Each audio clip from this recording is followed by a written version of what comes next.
നമസ്കാരം, എഡിറ്റേഴ്സ് അവറിലേക്ക് സ്വാഗതം. ആദ്യം പ്രധാന വാർത്തകൾ. അമ്മയുടെ സ്നേഹസ്പർശം പോലെ സുമിക്സ് കിഡ്സ് വെയർ. കന്നുകാലികളെ കശാപ്പിന് വിൽക്കരുതെന്ന് കേന്ദ്ര സർക്കാർ വിജ്ഞാപനം. വിൽപ്പന കാർഷിക ആവശ്യത്തിനെന്ന് രേഖാമൂലം ഉറപ്പു നൽകണം. മൃഗബലി നടത്താൻ പാടില്ല. തീരുമാനത്തിനെതിരെ വ്യാപക പ്രതിഷേധം. ഭരണഘടനാ ലംഘനമെന്ന് കേരളം. BJP വിരുദ്ധ പാർട്ടികളുടെ പൊതുവേദി രൂപീകരിക്കാൻ കോൺഗ്രസ് നീക്കം. സോണിയാഗാന്ധി സംഘടിപ്പിച്ച വിരുന്നിൽ 17 പാർട്ടികൾ പങ്കെടുത്തു. രാഷ്ട്രപതി സ്ഥാനത്തേക്ക് പൊതു സ്ഥാനാർത്ഥിയെ നിർത്തുന്നത് പരിഗണനയിൽ. നരേന്ദ്രമോദി സർക്കാർ 4ാം വർഷത്തിലേക്ക്. വ്രതപുണ്യം തേടി വിശ്വാസികൾ റമദാൻ മാസത്തിലേക്ക്. കാപ്പാട് മാസപ്പിറവി കണ്ടു. നാളെ ആദ്യ നോമ്പു ദിനം.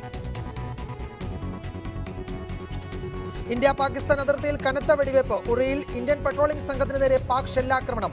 ഇന്ത്യൻ സേനയുടെ തിരിച്ചടിയിൽ 2 പാക് സൈനികർ കൊല്ലപ്പെട്ടു. റിപ്പോർട്ടർ അന്വേഷണം തുടരുന്നു. അനാസ്ഥയുടെ കൂത്തരങ്ങായി സംസ്ഥാനത്തെ ഡേ കെയറുകൾ. ആലുവയിൽ 2 വയസ്സുകാരൻ പുഴയിൽ മുങ്ങി മരിച്ചതിന് ശേഷം ഇതുവരെ നടപടിയില്ല. ഡേ കെയറുകളിൽ പോലീസ് പരിശോധന ശക്തം. എഡിറ്റേഴ്സ് അവറിലേക്ക് വിശദമായി. കന്നുകാലികളെ അറവുശാലകൾക്ക് വിൽക്കുന്നത് നിരോധിച്ചുകൊണ്ട് കേന്ദ്ര സർക്കാർ വിജ്ഞാപനമിറക്കി. കർഷകർ എന്ന് തെളിയുന്നവർക്ക് മാത്രമേ ഇനി കന്നുകാലികളെ വിൽക്കാവൂ. മതപരമായ ചടങ്ങുകളുമായി ബന്ധപ്പെട്ട് കന്നുകാലികളെ ബലി നൽകരുത്. നിയന്ത്രണങ്ങൾ നടപ്പിൽ വരുന്നുണ്ടെന്ന് ജില്ലാ കളക്ടർമാരുടെയും തദ്ദേശ സ്വയംഭരണ സ്ഥാപനങ്ങളുടെയും ചെയർമാൻമാരും അടങ്ങുന്ന ത്രിതല സമിതി ഉറപ്പുവരുത്തണമെന്നും വിജ്ഞാപനത്തിൽ വ്യക്തമാക്കുന്നു. മൃഗങ്ങൾക്കെതിരായ ക്രൂരത തടയുന്നതിനുള്ള 1960 നിയമത്തിന്റെ അടിസ്ഥാനത്തിലാണ് കന്നുകാലികളുടെ വിൽപ്പന നിയന്ത്രിക്കാൻ കേന്ദ്ര പരിസ്ഥിതി മന്ത്രാലയം പുതിയ ചട്ടങ്ങൾ വിജ്ഞാപനം ചെയ്തത്. പശു, പോത്ത്, കാള, കന്നുകുട്ടി, കാളക്കുട്ടി, ഒട്ടകം എന്നിവയുടെ വിൽപ്പനയ്ക്കാണ് ഈ ചട്ടങ്ങൾ ബാധകമാകുക. കർഷകർക്ക് മാത്രമേ കന്നുകാലികളെ വിൽക്കാനാവൂ. കാലികളെ വാങ്ങാനെത്തുന്നവർ തിരിച്ചറിയൽ കാർഡ് നൽകണം. കാർഷിക ആവശ്യങ്ങൾക്ക് മാത്രമേ കന്നുകാലികളെ ഉപയോഗിക്കുകയുള്ളൂ എന്ന് വാങ്ങുന്നയാൾ രേഖാമൂലം ഉറപ്പു നൽകണം. വാങ്ങിയ കന്നുകാലിയെ 6 മാസത്തേക്ക് വിൽക്കരുത്. സംസ്ഥാനത്തിന് പുറത്ത് കന്നുകാലികളെ വിൽക്കാൻ സംസ്ഥാന നിയമങ്ങൾ കർശനമായി പാലിക്കണം. സംസ്ഥാന അതിർത്തിയിൽ നിന്ന് 25 കിലോമീറ്റർ പരിധിയിലും അന്താരാഷ്ട്ര അതിർത്തിയിലുള്ള 50 കിലോമീറ്റർ പരിധിയിലും കന്നുകാലി ചന്തകൾ പാടില്ല. മതപരമായ ചടങ്ങുകൾക്ക് കന്നുകാലികളെ കശാപ്പ് ചെയ്യില്ലെന്ന് വാങ്ങുന്നയാൾ ഉറപ്പു നൽകണം. ചെറിയ പ്രായമുള്ളതോ ആരോഗ്യ പ്രശ്നങ്ങൾ ഉള്ളതോ ആയ കന്നുകാലികളെ കാളച്ചന്തകളിൽ കൊണ്ടുവരാൻ പാടില്ല. ചട്ടങ്ങൾ നടപ്പിലാക്കാൻ പ്രാദേശിക തലത്തിൽ മാർക്കറ്റ് കമ്മിറ്റിയും ജില്ലാ തലത്തിൽ മാർക്കറ്റ് മേൽനോട്ട കമ്മിറ്റിയും രൂപീകരിക്കണം. തദ്ദേശ സ്വയംഭരണ സ്ഥാപനങ്ങളുടെ നേതൃത്വത്തിലുള്ള മാർക്കറ്റ് കമ്മിറ്റിയാണ് കന്നുകാലികളെ വാങ്ങുന്നയാളുടെ രേഖകൾ സൂക്ഷിക്കേണ്ടത്. ഈ രേഖകൾ പരിശോധനയ്ക്കായി 6 മാസം വരെ സൂക്ഷിക്കണം. എല്ലാ ചന്തകളിലും കന്നുകാലികളുടെ ആരോഗ്യനിലയും സൗകര്യങ്ങളെയും പരിശോധിക്കാനും ഉറപ്പാക്കാനും ആവശ്യത്തിന് വെറ്റിനറി ഇൻസ്പെക്ടർമാരെയും ജീവനക്കാരെയും നിയമിക്കണം. ജില്ലാ കളക്ടറുടെ നേതൃത്വത്തിലുള്ള ജില്ലാ സമിതിയുടെ അനുമതിയോടെ പുതിയ കാളച്ചന്തകൾ തുടങ്ങാവൂ. നിലവിലുള്ള ചന്തകളിൽ 3 മാസത്തിനകം സമിതികൾ രൂപീകരിക്കണം. കന്നുകാലികളെ ഉപദ്രവിക്കുന്നില്ലെന്ന് ഉറപ്പാക്കുന്നതിനോടൊപ്പം മൂക്കുകയർ ഇടുന്നില്ലെന്നും കഴുത്ത് ബന്ധിപ്പിക്കുന്നില്ലെന്നും സമിതികൾ ഉറപ്പാക്കണമെന്നാണ് നിർദ്ദേശം. കന്നുകാലികളുടെ വിൽപ്പനയ്ക്കാണ് ചട്ടങ്ങളെങ്കിലും ഫലത്തിൽ ഇത് അറവിനുള്ള നിരോധനമായി മാറും. B Balagopal, reporter, Delhi.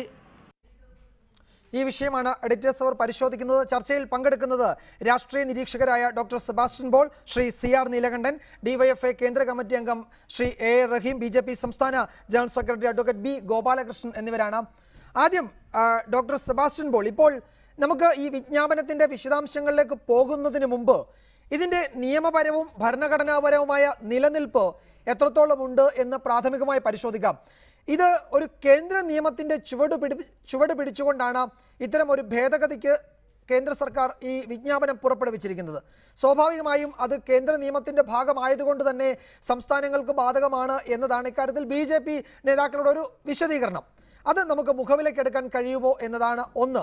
മറ്റൊന്ന്, കേന്ദ്ര സർക്കാരിന് ഒരാലോചനയും കൂടാതെ ഈ നിലയ്ക്കുള്ള തീരുമാനങ്ങൾ ഒരു അസാധാരണ ഗസറ്റ് നോട്ടിഫിക്കേഷനായി പുറത്തിറക്കാൻ കഴിയുമോ എന്നതാണ് രണ്ടാമത്തെ പ്രശ്നം. ഇതിൻ്റെ നിയമപരവും ഭരണഘടനാപരവുമായ നിലനിൽപ്പ് എത്രത്തോളം സാധുവാണ്? അല്ല, നമ്മുടെ നാട്ടിൽ പാർലമെൻറ്റോ അല്ലെങ്കിൽ കേന്ദ്ര ഗവൺമെൻറ്റോ അല്ലെങ്കിൽ സംസ്ഥാന നിയമസഭയോ സംസ്ഥാന ഗവൺമെൻറ്റോ ഏതൊരു നടപടിയും സ്വീകരിക്കുമ്പോൾ അത് ഭരണഘടനയ്ക്ക് വിധേയമായിരിക്കണം. കേന്ദ്രവും സംസ്ഥാനങ്ങളും തമ്മിലുള്ള ഈ അധികാര വിഭജനം, അതാണ് 7ാം പട്ടികയിൽ 3 ലിസ്റ്റുകൾ. അത് വളരെ പ്രസിദ്ധമാണ്.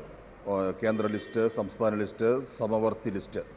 ഇവിടെ കേന്ദ്ര ലിസ്റ്റിൽ മൃഗസംരക്ഷണം ഒരു വിഷയമല്ല. അതുകൊണ്ട് അത് കേന്ദ്ര ഗവൺമെൻറ്റിൻ്റെ വിഷയമേ അല്ല. സംസ്ഥാന ലിസ്റ്റിലാണ് അത് ഉൾപ്പെടുത്തിയിരിക്കുന്നത്, മൃഗസംരക്ഷണം എന്നുള്ളത്. മൃഗങ്ങളോടുള്ള ക്രൂരത തടയുക, അതാണ് സമവർത്തി ലിസ്റ്റിൽ ഉള്ളത്. ആ വിഷയത്തിൽ വേണമെങ്കിൽ കേന്ദ്ര ഗവൺമെൻറ്റിന് ഇടപെടാം, നിയമനിർമ്മാണം നടത്താം. പക്ഷേ ഇവിടെ ഇപ്പോൾ സംഭവിച്ചിരിക്കുന്നത് ഫലത്തിൽ അറവ് നിരോധിക്കുക, കശാപ്പ് നിരോധിക്കുക, ആ ഒരു ലക്ഷ്യം വെച്ചുകൊണ്ട് ഒരു നിയമം നിർമ്മിക്കുമ്പോൾ അതിന് കേന്ദ്ര ഗവൺമെൻറ്റിന് എവിടെയാണ് അധികാരം എന്ന ചോദ്യമുണ്ടാകും. അതുകൊണ്ട് ഭരണഘടനയെ വല്ലാതെ വലിച്ചു നീട്ടിയെങ്കിൽ മാത്രമേ ഇത്തരത്തിലുള്ള നടപടികൾ ന്യായീകരിക്കാൻ കഴിയുകയുള്ളൂ. അപ്പോൾ പോലും ആ ന്യായീകരണം നിലനിൽക്കുമോ എന്ന കാര്യത്തിൽ സംശയമുണ്ട്.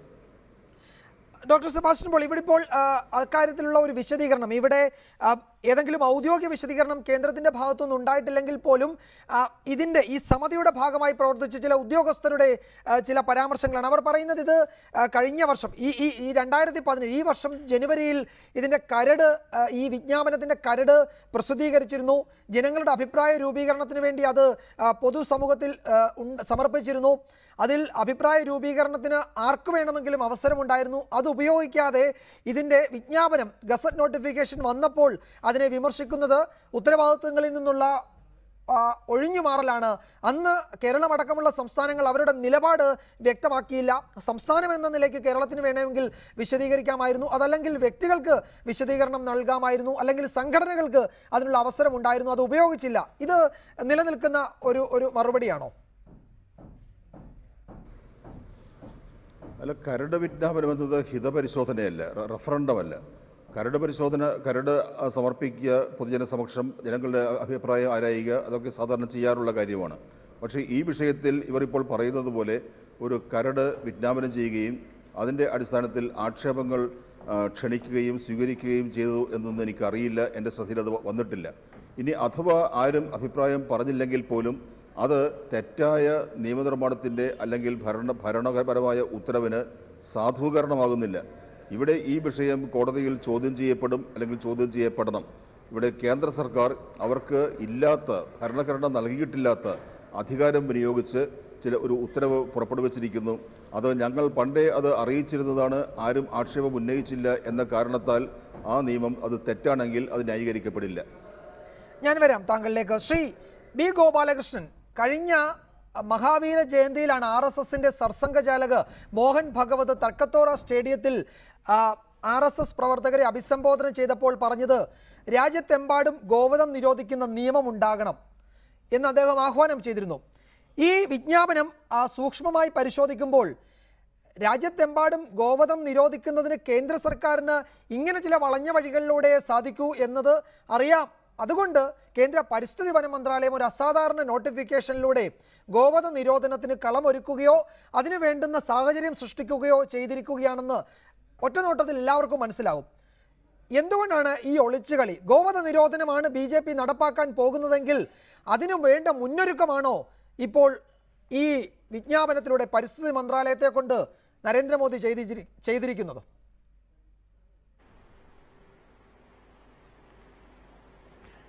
വിജയകുമാറെ, ഭാരതീയ ജനതാ പാർട്ടിയുടെ ഗവൺമെന്റ് എന്തെങ്കിലും ചെയ്യുമ്പോൾ അത് ഉടനെ തന്നെ RSSന്റെയും സംഘപരിവാറിന്റെയും എല്ലാം തലയിൽ കെട്ടിവെക്കാനുള്ള ശ്രമങ്ങൾ നടക്കാറുണ്ട്.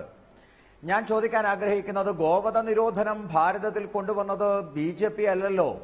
ഗോവധ നിരോധനം കൊണ്ടുവന്നത് 24 സംസ്ഥാനങ്ങളിൽ ഗോവധ നിരോധനം കൊണ്ടുവന്നത് കോൺഗ്രസ് അല്ലേ? നിങ്ങൾ എന്തിനാ ഞങ്ങളുടെ തലയിൽ കെട്ടിവെക്കുന്നത്? അത് 14ാം നൂറ്റാണ്ട് മുതൽ ആരംഭിച്ചതല്ലേ? അത് സ്വാതന്ത്ര്യ സമരത്തിലെ മുഖ്യ വിഷയമായിരുന്നില്ലേ? മഹാത്മാഗാന്ധി വളരെ കൃത്യമായി പറഞ്ഞ കാര്യമല്ലേ? അത് ജവഹർലാൽ നെഹ്റു ഏറ്റെടുത്ത കാര്യമല്ലേ? അതുകൊണ്ട് ഗോവധ നിരോധനവും ഈ ഗസറ്റും തമ്മിൽ കൂട്ടിക്കുഴക്കണ്ട. നേരത്തെ ബഹുമാനപ്പെട്ട എൻ്റെ സുഹൃത്ത് സെബാസ്റ്റ്യൻ പോൾ പറഞ്ഞല്ലോ അദ്ദേഹം അറിഞ്ഞിട്ടില്ല എന്ന്. വാസ്തവത്തിൽ ജനുവരി മാസം 16-ാം തീയതി 2017 ഈ ഗസറ്റിന്റെ വിജ്ഞാപനം വെളിയിൽ വന്നതാണ്. അന്നതിന്റെ കരട് വന്നിട്ട് ആർക്കു വേണമെങ്കിലും അഭിപ്രായം പറയാമെന്നും ഗവൺമെന്റ് ഒരു സമിതിയെ ഉണ്ടാക്കി ആ സമിതിയുടെ നിർദ്ദേശപ്രകാരം 30 ദിവസം സമയം കൊടുത്തിരുന്നതാണ്. എന്ന് മാത്രമല്ല, അദ്ദേഹം പറഞ്ഞു നേരത്തെ ഈ മൃഗവിഷയങ്ങളിൽ കേന്ദ്ര ഗവൺമെന്റിന് ഇടപെടാൻ അവകാശമില്ല എന്ന്. അദ്ദേഹം ഈ നീതിന്യായ രംഗത്ത് നല്ല പാണ്ഡിത്യമുള്ള ആളാണ്. പക്ഷെ 2014 ഗൗരി ലേഖ എന്ന് പറയുന്ന വ്യക്തി സുപ്രീം കോടതിയിൽ ഫയൽ ചെയ്ത കേസുമായി ബന്ധപ്പെട്ട് സുപ്രീം കോടതി മൃഗസംരക്ഷണവുമായി ബന്ധപ്പെട്ട വിഷയത്തിൽ കേന്ദ്ര ഗവൺമെന്റിന് നിയമം കൊണ്ടുവരാമെന്ന് സൂചിപ്പിച്ചിട്ടുണ്ട്. പിന്നെ മൃഗത്തിനെതിരായിട്ടുള്ള ക്രൂവൽറ്റിയാണ് അടിസ്ഥാനപരമായിട്ടുള്ള നിയമം. അത് 1960-ലാണ്. 1960-ൽ BJP ഇല്ല, അത് കോൺഗ്രസ് കൊണ്ടുവന്നതാണ്. രണ്ടാമത്തെ കാര്യം, ഈ ഗസറ്റ് എന്ന് പറയുന്നത് എൻ്റെ കയ്യിൽ ഗസറ്റ് ഉണ്ട്. ഈ ഗസറ്റിൽ എവിടെങ്കിലും ഏതെങ്കിലും ഒരു വരി, എനിക്ക് തോന്നുന്നു ഈ ഗസറ്റിൽ ഒരു വരിയിൽ പോലും ഗോവധമില്ല. ഈ ഗസറ്റിൽ ഒരു സ്ഥലത്തു പോലും ഇത്തരം കാര്യങ്ങളല്ല പരാമർശിക്കപ്പെടുന്നത്. ഈ ഗസറ്റ് വാസ്തവത്തിൽ ഇത്ര ധീരമായ ഒരു നടപടിയെടുത്ത ഒന്നാം തരം ഗസറ്റിലെ വിജ്ഞാപനമാണ്. ഇതിനകത്ത് എന്താ പറയുന്നത്? ഇതിനകത്ത് പറയുന്നത് അനിമൽ മാർക്കറ്റിനെ കുറിച്ചാണ്.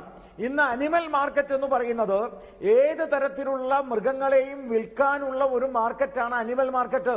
അവിടെ രോഗാവസ്ഥയിലുള്ള മൃഗങ്ങളെ വിൽക്കാം, അവിടെ വിൽക്കാൻ പാടില്ലാത്ത മൃഗങ്ങളെ വിൽക്കാം, മാരകമായിട്ടുള്ള സംക്രമണ രോഗലക്ഷണങ്ങളുള്ള മൃഗത്തെ വിൽക്കാം, അവിടുന്ന് നേരെ മേടിച്ചു കൊണ്ടുവന്ന് അറുത്ത് മനുഷ്യർക്ക് കൊടുക്കാം. അങ്ങനെ ധാരാളം അപകടകരമായ അന്തരീക്ഷം ഉണ്ടാവുന്നു. മാത്രമല്ല, ഈ സ്ലോട്ടർ ഹൗസിൽ ഒരു തരത്തിലുള്ള വൃത്തിയുമില്ല. അതുകൊണ്ട് ഇതൊക്കെ നിയന്ത്രിക്കാൻ നാട്ടിൽ നിയമമുണ്ട്. ശ്രീ ബി ഗോപാലകൃഷ്ണൻ, ഇത് കേന്ദ്ര നിയമത്തിന്റെ ഒന്നും ആവശ്യമില്ല. നമ്മളുടെ നാട്ടിലെ അറവുശാലകൾ വൃത്തിഹീനമായി പ്രവർത്തിക്കുന്നുണ്ടെങ്കിൽ അത് നാട്ടിലെ ആരോഗ്യ വകുപ്പിലെ ഉദ്യോഗസ്ഥർക്കോ മൃഗസംരക്ഷണ വകുപ്പിലെ ഉദ്യോഗസ്ഥർക്കോ ഒരു നോട്ടീസ് കൊടുത്ത് അടപ്പിക്കാവുന്നതേ ഉള്ളൂ.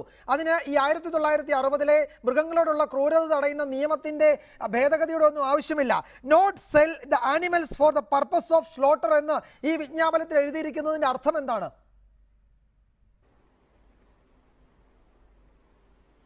വളരെ കൃത്യമാണ് അർത്ഥം. നേരിട്ട് ഈ അനിമൽ മാർക്കറ്റ് എന്ന് പറയുന്നത്, കന്നുകാലി ചന്ത എന്ന് പറയുന്നത് കശാപ്പ് ചന്തയല്ല വിജയകുമാറെ. കന്നുകാലി ചന്തയുടെ ലക്ഷ്യമെന്ന് പറയുന്നത് കാർഷിക വൃത്തിയാണ്. നമ്മുടെ കാലി സമ്പത്ത് മുഴുവൻ തകർത്ത് തരിപ്പണമാക്കുന്ന രീതിയിലാണ് ഇന്നത്തെ കന്നുകാലി ചന്ത പോകുന്നത്. അതുകൊണ്ട് കന്നുകാലി ചന്തയെ കശാപ്പ് ആക്കാതിരിക്കുവാൻ വേണ്ടി അത് വളരെ കൃത്യമായിട്ടുള്ള നിർദ്ദേശമുണ്ട്. 6 മാസത്തേക്ക് ആരാണോ പർച്ചേസർ, ആ പർച്ചേസർ ഡിക്ലറേഷൻ കൊടുക്കണമെന്നാണ് പറഞ്ഞിരിക്കുന്നത്. 6 മാസം ആ പർച്ചേസർ ഡിക്ലറേഷൻ കൊടുത്ത് അതിനെ വളർത്തണം. അപ്പോ മാരകമായ അസുഖമുണ്ടോ എന്ന് നോക്കണം. ഈ നോട്ടിഫിക്കേഷൻ നിങ്ങൾ മുഴുവൻ വായിക്കണം. ഇതിനകത്ത് ഏറ്റവും ധീരമായ നടപടി, 34 വർഷം CPM ഭരിച്ച ബംഗാളിൽ മൃഗബലി നിരോധിച്ചിട്ടില്ല. വളരെ ധീരമായ നടപടിയോടുകൂടി ഇന്ത്യയിലെ ഈ മൃഗബലി നിരോധിച്ചത് ഈ ഗസറ്റിലൂടെയാണ്. എന്ന് പറഞ്ഞാൽ ബംഗാളിലെ കാളിഘട്ട് ക്ഷേത്രത്തിൽ ഒരു ദിവസം ഈ അനിമൽ മാർക്കറ്റിൽ നിന്ന് കൊണ്ടുവരുന്ന അനിമലിനെ കൊന്നു തള്ളുന്നത് ഈ വിജ്ഞാപനം മൂലം നിരോധിച്ചിരിക്കുകയാണ് എന്ന് പറയുമ്പോൾ ഈ വിജ്ഞാപനത്തിന്റെ ഓരോ കാര്യങ്ങൾ മനസ്സിലാക്കണം. ഇതിന്റെ വളരെ എന്റെ സുഹൃത്ത് ഗോപാലകൃഷ്ണൻ വളരെ അപകടകരമായ ഒരു വ്യാഖ്യാനത്തിലേക്കാണ് പോകുന്നത്. കാരണം ഇന്നിപ്പോൾ നമ്മുടെ കന്നുകാലി ചന്തയിൽ കാളകളെയും പോത്തിനെയും വിൽക്കുന്നത് അറവുശാലയ്ക്ക് വേണ്ടി മാത്രമാണ്, അല്ലാണ്ട് നിലത്ത് പൂട്ടാൻ അതിനുപയോഗിക്കാറില്ല. 99% കാർഷിക വൃത്തിക്ക് കാളകളെയോ അല്ലെങ്കിൽ വല്ല കാളപ്പോരിനോ അത്തരത്തിലല്ലാതെ നിലമുഴാൻ ഇവയെ ഉപയോഗിക്കാറില്ല. ഉപയോഗിക്കാൻ പാടില്ല എന്നിവിടെ നിയമമുണ്ട്. അവിടെ ഒരു പ്രശ്നം, നിലവിൽ നിയമമുണ്ട് കാളകളെ പൂട്ടാൻ. ഒരു കണക്ക് കൂടി ഞാൻ പറയാം. അതായത് രാജ്യത്തുള്ള മാംസ വിൽപ്പനയുടെ 10%-ഓളമേ ഉള്ളൂ ഈ ഫാമുകളിൽ നിന്ന് നേരിട്ട് പോകുന്നത്. ഞാൻ പറയുന്നത് ഇപ്പോൾ ഇനി മുട്ട് ഗോപാലകൃഷ്ണൻ പറയുന്നതനുസരിച്ചാണെങ്കിൽ പോത്തും കാളയും ഇനി ചന്തയിൽ വരാനേ പറ്റില്ല.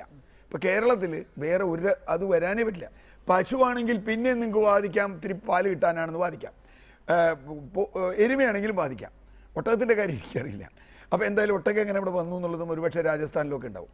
ഇവിടെ കാളയും പോത്തും ഇനി ചന്തയിൽ വരില്ല. വന്നാൽ അതിനെ കാർഷിക ആവശ്യത്തിനെന്ന് പറഞ്ഞ് കൊണ്ടുപോയാൽ നുണയല്ലേ പറയാൻ പറ്റൂ. ആർക്കാ ഇവിടെ കാളയെ കാർഷിക ആവശ്യത്തിന് മേടിക്കണേ? എത്ര പേര് വാങ്ങിക്കുന്നുണ്ട്? അപ്പം തീർച്ചയായിട്ടും ആ ചന്ത അടപ്പിക്കും. അങ്ങനെ ഒരു ചന്ത വേണ്ട. അപ്പോൾ പിന്നെ എന്തു ചെയ്യും? ഈ ഏറ്റവും കൂടുതൽ ബീഫ് ലോകത്ത് കയറ്റി അയക്കുന്ന രാജ്യം ഇന്ത്യയാണ്. 24 ലക്ഷം ടൺ. അത് ഏറ്റവും കൂടുതൽ കയറ്റി അയക്കുന്നത് വടക്കേ ഇന്ത്യയിൽ നിന്നാണ്. അത് കയറ്റി അയക്കുന്ന ഏറ്റവും പ്രധാനപ്പെട്ട 4 കമ്പനികളിൽ 2 എണ്ണം ബ്രാഹ്മണർ നടത്തുന്ന കമ്പനിയാണ്. അതിൽ BJPക്കാർക്കുള്ള ബന്ധമുണ്ട്. ഇപ്പോൾ ഇവിടെ ഒരു കാര്യം സംഭവിക്കാൻ പോണത്, അദ്ദേഹം പറഞ്ഞു അറവുശാല നന്നാവണം. ഒരു സംശയമില്ല, ഇവിടെ നിയമമുണ്ട്. മൃഗങ്ങൾക്ക് രോഗമുണ്ടോ എന്ന് നോക്കണം, അതിനിവിടെ നിയമമുണ്ട്. ഇവിടുത്തെ വെറ്റിനറി ഡോക്ടർ പരിശോധിച്ചിട്ടേ ഇറക്കാൻ പാടുള്ളൂ. അതിന് ഇത് വേണ്ടല്ലോ. വെറ്റിനറി ഡോക്ടർ പരിശോധിക്കണം. അതിന് അറവശാലയിലെ മാലിന്യം പോകുന്നതിനെതിരെ ഞാൻ പല സ്ഥലത്ത് സമരത്തിന് പോയിട്ടുള്ളതാണ്. ഇതൊക്കെ നിലവിലുള്ള അതൊക്കെ നമ്മൾ അറവശാല അങ്ങനെ പൂട്ടിച്ചിട്ടുണ്ട്, തെറ്റായിട്ടുള്ള അറവശാലകൾ പൂട്ടിച്ചിട്ടുണ്ട്, ഒരു സംശയമില്ല. പക്ഷേ ഇവിടെ ഇത് അറവശാല എന്നുള്ളതിനപ്പുറത്ത് മൃഗങ്ങളുടെ കശാപ്പ് തന്നെ നിർത്താനുള്ള വളരെ ലളിതമായൊരു കാര്യം. അതും ടൈമിംഗ് നമ്മൾ നോക്കണം. നാളെ റമദാൻ നോമ്പ് തുടങ്ങുക, അവിടെ അതൊക്കെ ഇതിൽ ബന്ധമുണ്ട്, വെറുതെ അല്ല. അങ്ങനെയുള്ളൊരു ഘട്ടത്തിൽ ഇതുണ്ടാക്കുന്നത്, ഇതിൻ്റെ വിൽപ്പന ഇപ്പോൾ ഗോവധം നിരോധിച്ച സ്ഥലത്തും ഗോവിനെ കൊല്ലുന്നുണ്ട്. എനിക്കറിയാവുന്ന സ്ഥലങ്ങളുണ്ട്, ഞാനിപ്പോൾ എനിക്ക് പറയണില്ല, അവിടെ പോലും കൊല്ലുണ്ട ആളുകൾ. ഇനി എന്താ ചെയ്യേണ്ടത്? രഹസ്യമായി കന്നുകാലികളെ കൊണ്ടുപോകും. അല്ലെങ്കിൽ എന്ത് വേണം? എനിക്കൊരു ഒരു മാംസ കമ്പനി ഉണ്ടെങ്കിൽ ഞാനൊരു ഫാം ഉണ്ടാക്കുക, മാംസ കമ്പനി. വിജയകുമാർ പറഞ്ഞ പോലെ 10% പേർക്ക് ഇന്നുള്ള 10 കൊടുക്കുകയുള്ളൂ. അപ്പോൾ എനിക്ക് അവിടെ തന്നെ വിൽക്കണ്ട, കാരണം എൻ്റെ ഫാമിലെ എനിക്ക് ഇറക്കാൻ വിരോധമില്ലല്ലോ. അങ്ങനെ വരുമ്പോൾ ഇവിടുത്തെ വലിയൊരു വിഭാഗം ജനങ്ങളുടെ ഭക്ഷണം, തൊഴിൽ, പോഷകാഹാരം ഒക്കെ ഒറ്റയടിക്കങ്ങ് ഇല്ലാതാവും. പിന്നെ കുറേ ഉദ്യോഗസ്ഥന്മാർക്ക് പദവി കൊടുത്ത് അവർക്ക് കൈക്കൂലി വാങ്ങിക്കാനുള്ള ഒരിടപാടുണ്ടാവും. ഇന്ന് എങ്ങനെയാണോ വടക്കേ ഇന്ത്യയിൽ ഗോവധം നിരോധിച്ച സ്ഥലത്ത് ഗോവിനെയോ കാളയൊക്കെ കൊല്ലുന്നത്, അതുപോലെ ആയിരിക്കും എല്ലാ സ്ഥലത്തും. ഇത് അണ്ടർഗ്രൗണ്ട് നിയമം ലംഘിച്ച്, നിയമപരമായി സെബാസ്റ്റ്യൻ പോൾ പറഞ്ഞ് എനിക്കറിയില്ല. പക്ഷെ ഒരു കാര്യം പറയാം, കേരളത്തിൽ ഗോവധം നിരോധിച്ചിട്ടില്ല, മറ്റു പല സംസ്ഥാനങ്ങളിലും ഉണ്ടെങ്കിൽ. തീർച്ചയായിട്ടും ഈ സാധനവും ഞാൻ പറയുന്നു, ഈ നിയമം കേരളത്തിൽ നടപ്പാക്കാതിരിക്കാൻ കേരളത്തിലെ സർക്കാരിന് കഴിയും എന്ന് തന്നെയാണ് ഞാൻ വിചാരിക്കുന്നത്. എൻ്റെ നിയമപരമായ പരിജ്ഞാനം വെച്ച് കേരളത്തിൽ ഞങ്ങൾ നടപ്പാക്കില്ല എന്ന് തീരുമാനിച്ചാൽ കേന്ദ്ര ഗവൺമെൻറ് ഒന്നും ചെയ്യാൻ പറ്റില്ല. കാരണം വീണ്ടും നേരത്തെ പറഞ്ഞ 7ാം പട്ടികയുടെ തർക്കങ്ങൾ വരും, ഞങ്ങളുടെയാണോ നിങ്ങളുടെയാണോ എന്ന്. അതുകൊണ്ട് ഒരു സംശയവും വേണ്ട, ഇതിൻ്റെ ലക്ഷ്യം വേറെയാണ്. ആ ലക്ഷ്യം കമ്മ്യൂണൽ പോളറൈസേഷൻ തന്നെയാണ്. അത് പ്രത്യേകിച്ചും ദളിത് മൈനോറിറ്റി വിഭാഗങ്ങളാണ് ഇതിനെ ആശ്രയിക്കുന്നത്. അത് തോലിനായാലും ഭക്ഷണത്തിനായാലും. അവർക്ക് നേരെ BJP നടത്തുന്ന 3 വർഷം കഴിഞ്ഞ് 4ാം വർഷത്തിലേക്ക് കിടക്കുന്ന മോഡി നടത്തുന്ന പുതിയ വെല്ലുവിളിയാണ് ദാദ്രിയിലും രാജസ്ഥാനിലും ഒക്കെ ഉണ്ടായത്. ഇനി കുറേ കൂടി നിയമപരമായി അത് ചെയ്യാനുള്ള ഒരു ലൈസൻസ് കൊടുക്കുക ഈ വിജ്ഞാപനത്തിലൂടെ. Advocate A. റഹീം, ഇതിന്റെ യഥാർത്ഥ ലക്ഷ്യം സംസ്ഥാന സർക്കാർ തിരിച്ചറിയുന്നുണ്ടല്ലോ. ആ നിലയ്ക്ക് ഇന്നിപ്പോൾ മുഖ്യമന്ത്രിയുടെയും മന്ത്രിമാരുടെയും ഒക്കെ പ്രതികരണവും വരികയും ചെയ്തു. എങ്ങനെ പ്രതിരോധിക്കും ഈ വിജ്ഞാപനത്തെ? ഇതിപ്പോൾ മൃഗങ്ങൾക്കെതിരായ ക്രൂരത തടയുന്ന 1960 നിയമത്തിന്റെ ചുവട് പിടിച്ച് മൃഗങ്ങളെ കാർഷിക ആവശ്യങ്ങൾക്ക് ഉപയോഗിക്കുക എന്നത് അതിൽ പരിമിതപ്പെടുത്തുന്നു എന്ന ഒരു നിഷ്കളങ്കമായ വ്യാഖ്യാനമാണ് BJP നേതാക്കൾ ഈ ചർച്ചകളിലൊക്കെ നടത്തുന്നത്.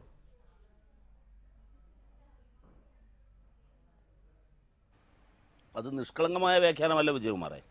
ശ്രീ ഗോപാലകൃഷ്ണൻ ഇവിടെ പറഞ്ഞ കാര്യങ്ങളെല്ലാം തന്നെ ഈ വെള്ളത്തിൽ കിടക്കുന്ന ആളുകൾ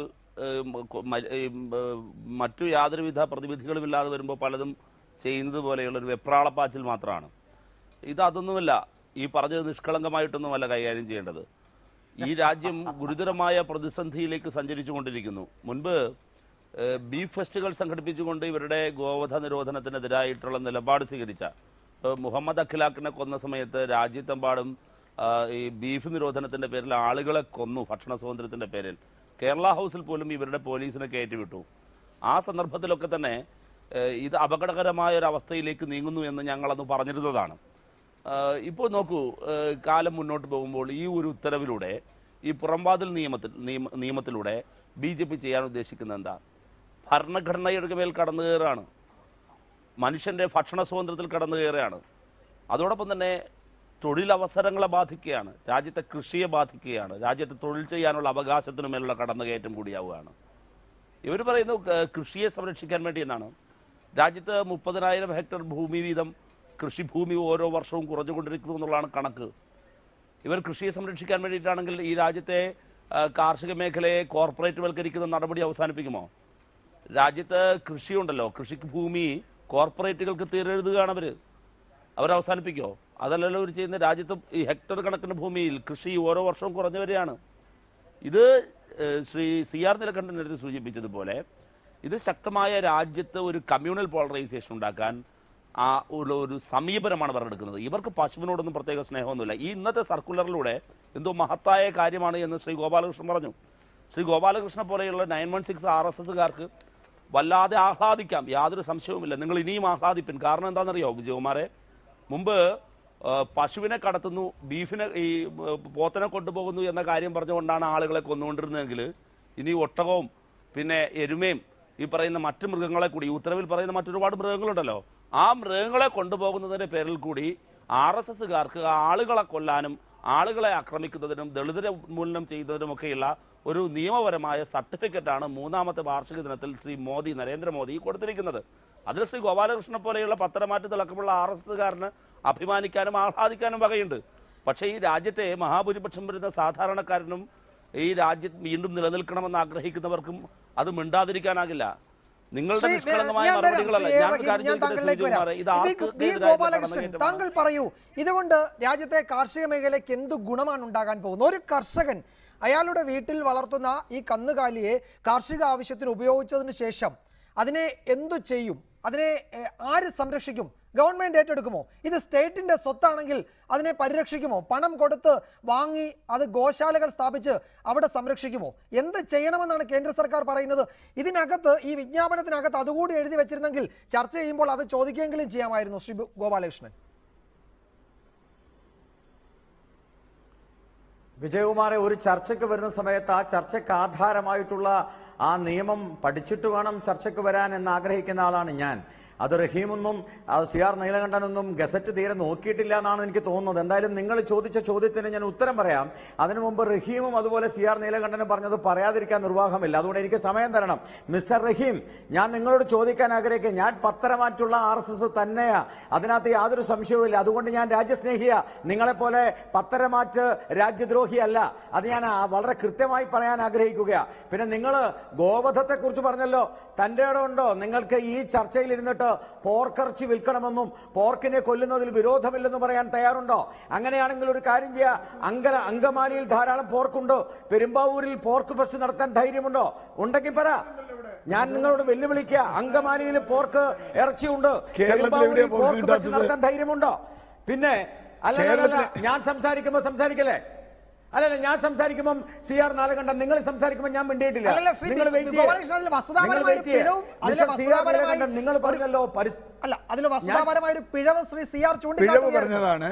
കേരളത്തിൽ എവിടെയാണ് പോർക്ക് കിട്ടാത്തത് എന്ന് ചോദിച്ചുള്ളൂ. എവിടെയാ പോർക്ക്? പറഞ്ഞോളൂ. ഞാൻ ചോദിക്കുന്നത് ഞാൻ CR നീലകണ്ഠനോട് ഞാൻ CR നീലകണ്ഠനോടല്ല പറഞ്ഞത്, ഞാൻ പോർക്ക് ഫെസ്റ്റിനോടാ പറഞ്ഞത്. നിങ്ങൾക്ക് ധൈര്യമുണ്ടോ പോർക്ക് ഫെസ്റ്റ് നടത്താനെന്നാണ് ഞാൻ ചോദിച്ചത് അയാളോട്.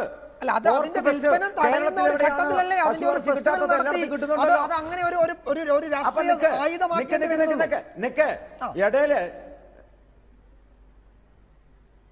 ഒരു മിനിറ്റ് വിജയകുമാറെ, ഇതിനിടയിൽ സംസാരിക്കല്ലേ?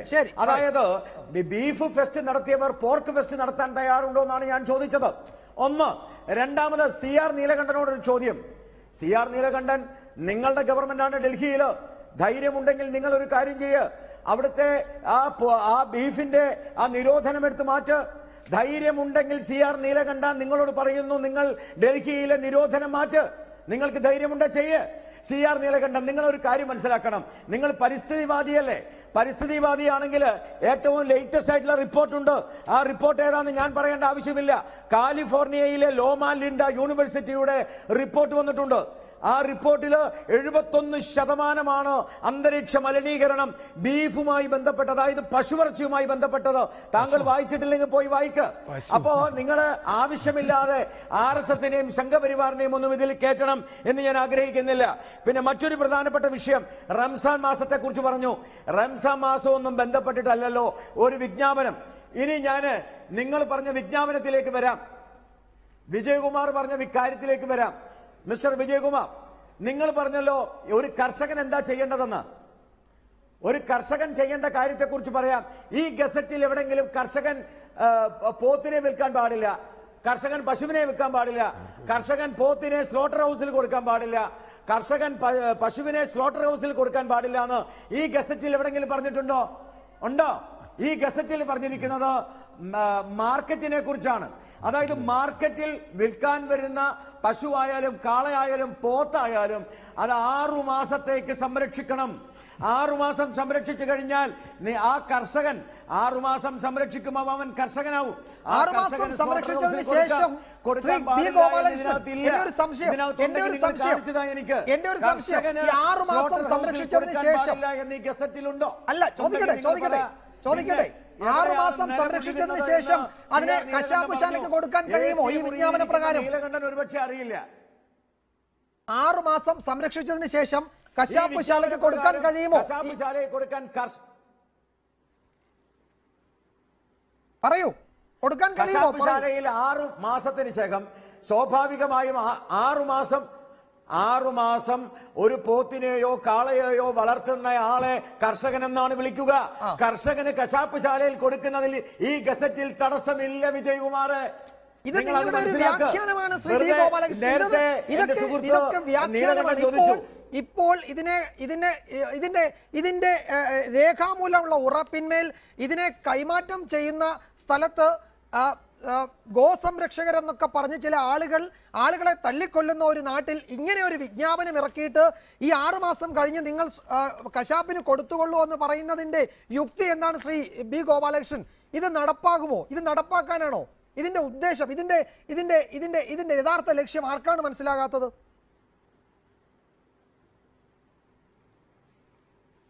എന്റെ വിജയകുമാറെ, ഗോക്കളുടെ കാര്യത്തിൽ മാത്രമല്ല, ഗോസംരക്ഷകർ മാത്രമല്ല തല്ലിക്കൊല്ലുന്നത്, CPM-കാർ തല്ലിക്കൊല്ലുന്നുണ്ട്. അപ്പൊ ആ തല്ലിക്കൊല്ലുന്നതിന്റെ കാര്യം അവിടെ നിൽക്കട്ടെ. ഇതിനകത്ത് എവിടെങ്കിലും കർഷകനെ കുറിച്ച് പറഞ്ഞിട്ടുണ്ടോ? കർഷകൻ വിൽക്കാൻ പാടില്ല എന്ന് പറഞ്ഞിട്ടുണ്ടോ? ഇതിനകത്ത് പറഞ്ഞിരിക്കുന്നത് പർച്ചേസർ ആണ്. പർച്ചേസർ എന്ന് പറഞ്ഞാൽ ആരാ? ഇന്നത്തെ അനിമൽ മാർക്കറ്റിനെ കുറിച്ചാണ് ഇതിൽ പറഞ്ഞിരിക്കുന്നത്. അനിമൽ മാർക്കറ്റ് എന്ന് പറയുന്നത് യാതൊരു വിധത്തിലുള്ള വൃത്തിയുമില്ലാത്ത അനിമൽ മാർക്കറ്റിനെ കുറിച്ചാണ് പറഞ്ഞിരിക്കുന്നത്. അനിമൽ മാർക്കറ്റ് എന്ന് പറഞ്ഞാൽ പർച്ചേസർ ആണ്. അവിടെ പർച്ചേസർ എന്ന് പറയുന്നത് കൃഷിക്കാരനല്ല. കൃഷിക്കാരന് വിൽക്കാം, അത് അനിമൽ മാർക്കറ്റിലല്ല. 6 മാസം ഒരു കാളയോ പോത്തിനെയോ സംരക്ഷിച്ചാൽ അയാൾ കർഷകനാവും.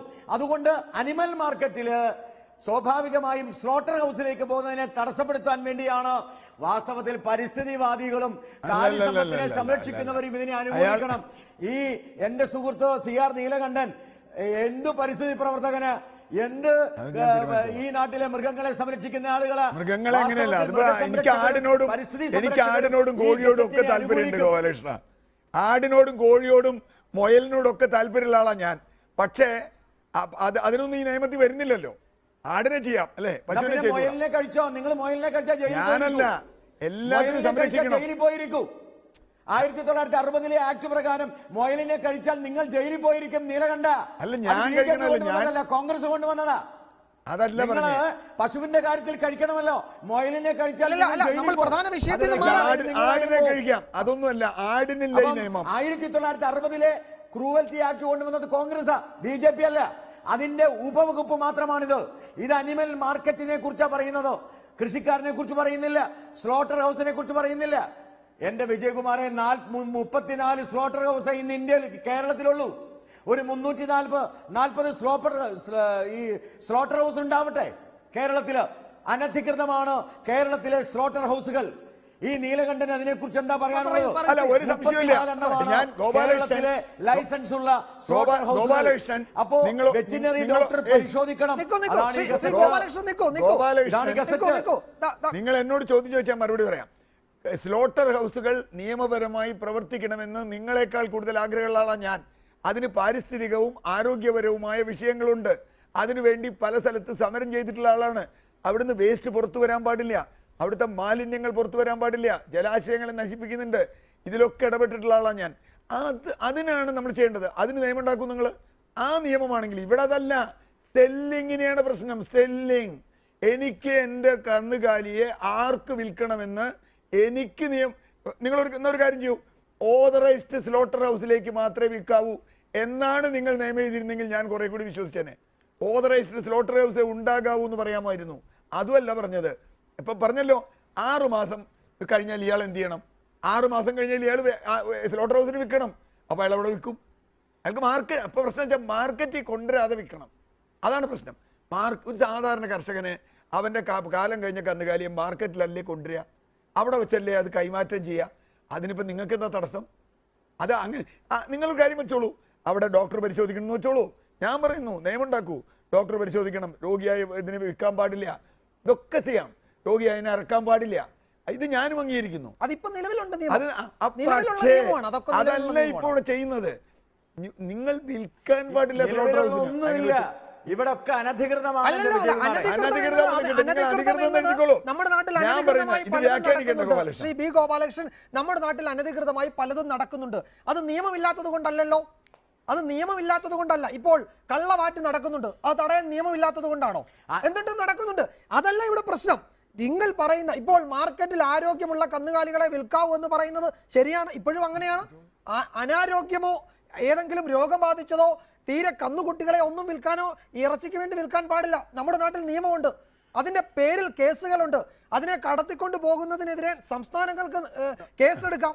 അങ്ങനെ എത്രയോ കേസുകൾ റിപ്പോർട്ട് ചെയ്തിട്ടുണ്ട്. വണ്ടിയിൽ കൊണ്ടുപോകുന്നതിനെതിരെ കേസെടുക്കാൻ നമ്മൾ കേസെടുപ്പിച്ചിട്ടുണ്ട്. ഇത് നിലവിലുള്ള സംവിധാനത്തെ ശുദ്ധീകരിക്കാനാണ് എന്ന് പറഞ്ഞ് ഈ വിജ്ഞാപനത്തെ എടുത്ത് കാണിക്കരുത് ദയവായി. ഇതിന്റെ ആന്തരികമായ ലക്ഷ്യം എന്താണെന്നുള്ളത് എല്ലാവർക്കും അറിയാം. ഇത് ഗോവധ നിരോധനം അല്ലെങ്കിൽ രാജ്യത്തെമ്പാടും ഈ ഗോവധ നിരോധനം നടപ്പാക്കുന്നതിന് മുന്നോടിയായി അതിന്റെ മുന്നൊരുക്കമാണ്. അക്കാര്യത്തിലൊരു സംശയമില്ല. താങ്കൾ 916 RSSകാരനാണെങ്കിൽ അങ്ങ് സമ്മതിക്കുക.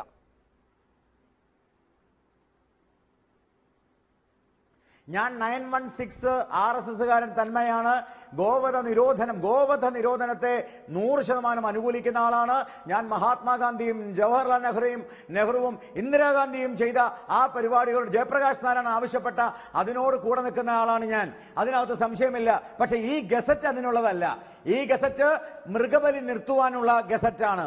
ഈ ഗസറ്റ് ഈ മൃഗങ്ങളുടെ ചന്തയുണ്ടല്ലോ, അതായത് കന്നുകാലി ചന്ത, ആ കന്നുകാലി ചന്തയെ കശാപ്പ് ചന്തയാക്കാതിരിക്കാനുള്ളതാണ് ഈ ഗസറ്റ്. ഡോക്ടർ സെബാസ്റ്റ്യൻ പോൾ, ഇതിന്റെ ആദ്യ വായനയിൽ ഇതിന്റെ ഉദ്ദേശശുദ്ധിയിൽ എന്തൊക്കെ സംശയങ്ങളാണ് തോന്നുന്നത്? മൃഗബലി നിർത്തലാക്കാനോ അല്ലെങ്കിൽ കന്നുകാലി ചന്തകൾ ശുദ്ധീകരിക്കാനോ നമ്മുടെ നാട്ടിലെ അറവ് ശാലകൾ വൃത്തിഹീനമായിട്ടുള്ളത് വൃത്തിയാക്കാനോ വേണ്ടി വളരെ സതുദ്ദേശത്തോടു കൂടി കേന്ദ്ര സർക്കാർ കൊണ്ടുവരുന്ന അല്ലെങ്കിൽ പരിസ്ഥിതി വന മന്ത്രാലയം കൊണ്ടുവരുന്ന ഒരു വിജ്ഞാപനം എന്ന നിലയിൽ നമുക്കിതിനെ ഏതെങ്കിലും ഒരു സ്ഥലത്ത് കാണിക്കാൻ കഴിയുമോ? അല്ല, ഈ ചർച്ചയിൽ വിജയകുമാറും റഹീമും സിയാറും വായിച്ച വിജ്ഞാപനവും ഇപ്പോൾ ചർച്ചയിൽ ഇപ്പോൾ വരുന്ന വിജ്ഞാപനവും ഇത് രണ്ടാണോ എന്നിപ്പോൾ സംശയം വരികയാണ്. ഇവിടെ പറഞ്ഞു കേട്ടതുപോലെയാണെങ്കിൽ വിജ്ഞാപനത്തിൽ എനിക്ക് ആക്ഷേപമൊന്നുമില്ല. മൂരികൾക്ക് അല്ലെങ്കിൽ പശുക്കൾക്ക് മൂക്ക് കയർ വേണ്ട, അതെനിക്ക് പണ്ടേയുള്ള ആഗ്രഹമാണ്. കാലിച്ചന്തകൾ നിയന്ത്രണം വേണം. മൃഗശാലകൾ ആരോഗ്യകരമായ അവസ്ഥയിൽ, ഈ കശാപ്പ് ശാലകൾ ആരോഗ്യകരമായ അവസ്ഥയിൽ പ്രവർത്തിക്കണം. അതൊക്കെയാണ് ഈ വിജ്ഞാപനത്തിൽ ഉള്ളതെങ്കിൽ നമുക്ക് സ്വാഗതം ചെയ്യാം. പക്ഷെ അതല്ലല്ലോ ഇവിടെ. മൃഗബലി പോലുമല്ല ഇവിടെ. ഇതിൻ്റെ ഉദ്ദേശം വളരെ വ്യക്തമാണ്. ഇവിടെ ജനങ്ങളുടെ ആഹാര രീതിയിൽ പൊടുന്നനെ ഭരണകൂടം ഇടപെടുകയാണ് ഒരു വിജ്ഞാപനത്തിലൂടെ. അവിടെയാണ് പശുവിനെ കൊല്ലുകയോ കൊല്ലാതിരിക്കുകയോ ചെയ്യുന്നത് എന്നുള്ളതല്ല ഇവരുടെ ഉദ്ദേശം. അത് RSSും എല്ലാവരും പറയുന്നത് അത് തന്നെയല്ലേ. ഇവരുടെ ഉദ്ദേശം ഗോവധ നിരോധനമാണ്. ഗോവധം നിരോധിക്കുന്നതിന് ഭരണഘടനയ്ക്ക് അനുവാദമുണ്ട്. ഭരണഘടനയുടെ നിർദ്ദേശക തത്വമാണത്. ഏതെങ്കിലും സംസ്ഥാനത്ത് ഒരു ഗവൺമെൻറ്റിന് അത് വേണം എന്ന് തോന്നിയാൽ അവർക്കത് നിരോധിക്കാം. കോൺഗ്രസ്സുകാർ ചെയ്തിട്ടുണ്ട്, ഇനിയുള്ളവർക്ക് ചെയ്യാം. കേരളം ചെയ്തിട്ടില്ല, കേരളത്തിൽ ചെയ്യാനുള്ള സാധ്യതയുമില്ല. പക്ഷേ എല്ലാ സംസ്ഥാനങ്ങൾക്കും ബാധകമാകുന്ന രീതിയിൽ വളഞ്ഞ വഴിയിലൂടെ ഗോവധം നിരോധനം കൊണ്ടുവരുന്നതിനുള്ള പരിശ്രമം, അതിലൂടെ നേരത്തെ നമ്മൾ സൂചിപ്പിച്ചതുപോലെ സമുദായങ്ങളെ ഭിന്നിപ്പിക്കുക, ജനങ്ങളുടെ മൗലികമായ അവകാശങ്ങളിൽ ഇടപെടുക, ജനങ്ങളെ ആക്രമിക്കുന്നതിന് തല്ലിക്കൊല്ലുന്നതിന് ആർക്കും ഗോസംരക്ഷകർക്ക് നിയമപരമായ ഒരു അനുവാദം നൽകുക, ദുരുദ്ദേശത്തോടെയുള്ള വിജ്ഞാപനമാണിത്. അത് നിയമവിരുദ്ധം മാത്രമല്ല, ദുരുദ്ദേശം കൂടിയുണ്ട്. അതുകൊണ്ട് ഈ വിജ്ഞാപനം നിലനിൽക്കത്തക്കതല്ല. ശ്രീ AR റഹീം, ഇതിലെ നിയമവിരുദ്ധ അല്ലെങ്കിൽ ഭരണഘടനാപരമായി നിലനിൽക്കാത്ത ഭാഗങ്ങൾ അത് അങ്ങനെ നിൽക്കട്ടെ. അതിൽ സംസ്ഥാന ഗവൺമെന്റ് ഒരു പക്ഷേ നിയമപരമായ പോംവഴി തേടും. ഇന്ന് മന്ത്രി പറഞ്ഞതുപോലെ കേന്ദ്രത്തെ സമീപിക്കാൻ ഒരുങ്ങുകയാണ്. ഈ വിഷയത്തിൽ സംസ്ഥാനത്തിന് സ്വീകാര്യമല്ലാത്ത കാര്യങ്ങൾ കേന്ദ്രത്തെ അറിയിക്കാൻ ഒരുങ്ങുകയാണ്. രാഷ്ട്രീയമായി ഈ വിഷയത്തെ ഏത് നിലയിൽ ടേക്കപ്പ് ചെയ്യണം സംസ്ഥാന ഗവൺമെന്റും ഇടത് കക്ഷികളും അല്ലെങ്കിൽ എല്ലാ രാഷ്ട്രീയ പാർട്ടികളും?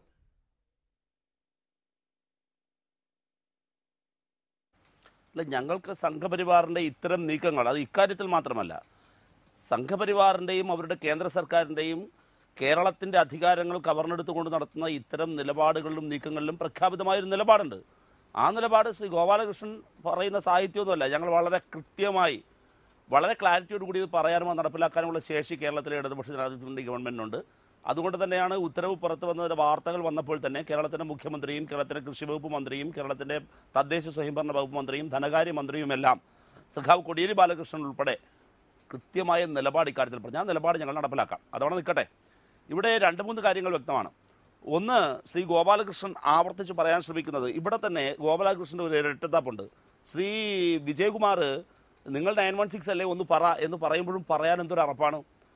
സംഗീത്സവം ആരാണ് ശ്രീ ഗോപാലകൃഷ്ണ? BJPയുടെ സംഘപരിവാർ സംഘടനയായ സേവാഭാരതി കോട്ടയം ജില്ലയിലെ പള്ളിക്കത്തോട് വെച്ച് നടത്തിയ ചക്കമേള, ആ ചക്കമേള ഉദ്ഘാടനം ചെയ്തത് ചക്കമേള ഉദ്ഘാടനം ചെയ്ത് കുമ്മനം രാജശേഖരനാണ്. ആ കുമ്മനം രാജശേഖരൻ ഉദ്ഘാടനം ചെയ്ത ചക്കമേളയിൽ ബീഫ് വിളമ്പിയ ആൾക്കാരാണ്. നിങ്ങളുടെ BJPയുടെ സംസ്ഥാന നേതാവ് സുരേന്ദ്രൻ പരസ്യമായി ബീഫ് തിന്നുന്നത് പിള്ളേരെടുത്ത് ഫോട്ടോ എടുത്ത് ഫേസ്ബുക്കിൽ പ്രചരിപ്പിച്ചപ്പോൾ ഞാൻ തിന്നതെല്ലാം ഉള്ളിക്കറിയാണ് എന്ന് കള്ളം പറഞ്ഞ ആളാണ് സുരേന്ദ്രൻ. അന്ന് ബീഫ് തിന്നിട്ട് ഉള്ളിക്കറി എന്ന് പറഞ്ഞതുപോലെ ഇവിടെ ഇപ്പോൾ നിങ്ങൾ സംഗീത് സോമ കച്ചവടം നടത്തുന്നത് പോലെ താങ്കൾ വന്നിരുന്ന് ഓരോന്ന് പറയാണ്. നിങ്ങൾക്ക് പശുവിനോടൊന്നും ഒരു സ്നേഹമില്ല, നിങ്ങൾക്ക് ഈ നാട്ടിലെ ഒരു മനുഷ്യരോട് സ്നേഹമില്ല, മൃഗങ്ങളോട് സ്നേഹമില്ല. മൃഗങ്ങളെ സംരക്ഷിക്കാനും വേണ്ടിയിട്ടല്ല, മറിച്ച് മൃഗങ്ങളെ കൊല്ലുന്നു എന്ന വ്യാജേനെ നിങ്ങൾ ആളുകളെ കൊല്ലുകയും ആ കൊല്ലുകയും ആക്രമിക്കുകയും ചെയ്യുന്നവർക്ക് നിയമപരിരക്ഷ കൊടുക്കാനുമാണ്. അതിനാണ് നിങ്ങളുടെ ഏർപ്പാട്. ആ ഏർപ്പാടാണ് നിങ്ങളിത് ചെയ്യുന്നത്. പണ്ടവർക്ക് അയോധ്യയായിരുന്നു വോട്ട് കിട്ടാൻ, ഇന്ന് പശു വേണം. അതിനുവേണ്ടി രാജ്യത്ത് ബോധപൂർവം സംഘർഷം വളർത്താൻ, കമ്മ്യൂണൽ പോളറൈസേഷൻ ഉണ്ടാക്കുന്ന അപകടകരമായ പൊളിറ്റിക്കൽ കാർഡാണിത്. 2, ശ്രീ ഗോപാലകൃഷ്ണൻ നേരത്തെ എനിക്ക് സർട്ടിഫിക്കറ്റ് തന്നു, എന്നിട്ട് ഒരു രാജ്യസ്നേഹത്തിൻ്റെ സർട്ടിഫിക്കറ്റ്. ഗോപാലകൃഷ്ണ, ഈ കേരളത്തിൽ ജീവിക്കുന്ന ഒരു കമ്മ്യൂണിസ്റ്റുകാരനോ വേറെ ഏതെങ്കിലും ഒരാൾക്കോ RSSൻ്റെ സർട്ടിഫിക്കറ്റ് വാങ്ങേണ്ട ഗതികേടില്ല. നിങ്ങൾ രാജ്യസ്നേഹത്തിൻ്റെ സർട്ടിഫിക്കറ്റ് കൊടുത്ത ഒരു മഹാനായ ഒരു സ്വാമി ഇവിടെ തിരുവനന്തപുരം മെഡിക്കൽ കോളേജിൽ കിടപ്പുണ്ട്, മൂത്രമൊഴിക്കാൻ ഗതിയില്ലാതെ. ഞാൻ കൂടുതൽ പറയുന്നില്ല. അതുകൊണ്ട് നിങ്ങൾ കൊടുക്കുന്ന സർട്ടിഫിക്കറ്റ് അത്തരക്കാർക്കാണ്. ആ സർട്ടിഫിക്കറ്റ് ഒന്നും ഞങ്ങൾക്ക് തരാൻ നിൽക്കണ്ട. നിങ്ങൾ സർട്ടിഫിക്കറ്റ് കൊടുത്ത ആളാ അവിടെ കിടക്കുന്നത്, നിങ്ങളുടെ സംഘപരിവാർ സംഘടനയായ സന്യാസി മണ്ഡലത്തിൻ്റെ സംസ്ഥാന സെക്രട്ടറി.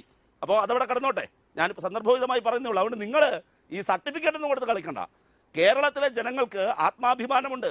കേരളത്തിലെ ജനങ്ങൾക്ക് ബീഫ് തിന്നാലേ പറ്റുള്ളൂ എന്നൊന്നുമല്ല, മറിച്ച് രാജ്യത്ത് എവിടെയെങ്കിലും ഭക്ഷണ സ്വാതന്ത്ര്യത്തിൻ്റെ പേരിൽ നിങ്ങൾ ഇത് ദളിതർക്കെതിരായ കടന്നാക്രമണമാണ്. നിങ്ങൾ നോക്കൂ, രാജ്യത്ത് ഇന്ത്യ ഏറ്റവും അധികം ഇപ്പോൾ ബീഫ് കയറ്റുമതിയെക്കുറിച്ച് ഇവിടെ പലരും പ്രതിപാദിച്ചു. ബീഫ് കയറ്റുമതി മാത്രമല്ല, തുകൽ വ്യവസായത്തിലേക്ക് നിങ്ങൾ വാ. തുകൽ വ്യവസായത്തിൽ ഏറ്റവും പ്രധാനപ്പെട്ട ഇന്ത്യയുടെ ബ്രാൻഡാണ് കോലാപുരി ബ്രാൻഡ്. ഈ പശുവിൻ്റെ തുകൽ ഉപയോഗിച്ച് ചെയ്യുന്നത് മഹാരാഷ്ട്രയിലെ ഒരു പ്രധാനപ്പെട്ട ഗ്രാമമാണ് കോലാപുരി. ആ കോലാപുരിയിൽ ഉൽപ്പാദിപ്പിക്കുന്ന കോലാപുരി ബ്രാൻഡഡ് ചെരുപ്പ് ലോകത്താകെ പ്രശസ്തമാണ്. ഇപ്പോൾ നിങ്ങൾ കണക്ക് നോക്കി ഏറ്റവും ഒടുവിൽ അത് ആ വ്യവസായം ഭീകരമാമിതം തകർന്നു. രാജ്യത്ത് ഇന്ന് കൃഷി നശിക്കുന്നു. ആ കൃഷിയെ ആശ്രയിച്ച് ജീവിക്കുന്ന മനുഷ്യൻ്റെ അത്താണിയാണ് പശു. പശുവിനെ ഉപയോഗിക്കുന്നത് നിലവുഴാൻ മാത്രമല്ല, മറിച്ച് ആ പശു വളർന്ന് അല്ലെങ്കിൽ കാള വളർന്ന് ഈ പറയുന്ന മൃഗങ്ങളെല്ലാം, ഈ ലിസ്റ്റിൽ പറയുന്ന മൃഗങ്ങളെല്ലാം വളർന്നു കഴിഞ്ഞാൽ അതിനെല്ലാം വിൽക്കുക. ഞാനൊരു കാര്യം ചോദിക്കട്ടെ വിജയകുമാറെ, ഒരു പ്രായം കഴിയുന്ന വാർദ്ധക്യം പ്രാപിക്കുന്ന അതുകൊണ്ട് കൃഷിക്കോ പാലിനോ മറ്റാവശ്യങ്ങൾക്കോ ഉപയോഗിക്കാൻ കഴിയാത്ത ഇത്രയും മൃഗങ്ങളെ എന്ത് ചെയ്യണമെന്ന് അവർ പറയുന്നേ? നടത്തി BJPയുടെ സംസ്ഥാന കമ്മിറ്റി ഓഫീസിൽ കൊണ്ട് എനിക്ക് കെട്ടിക്കൊടുക്കണോ? കേട്ടില്ല.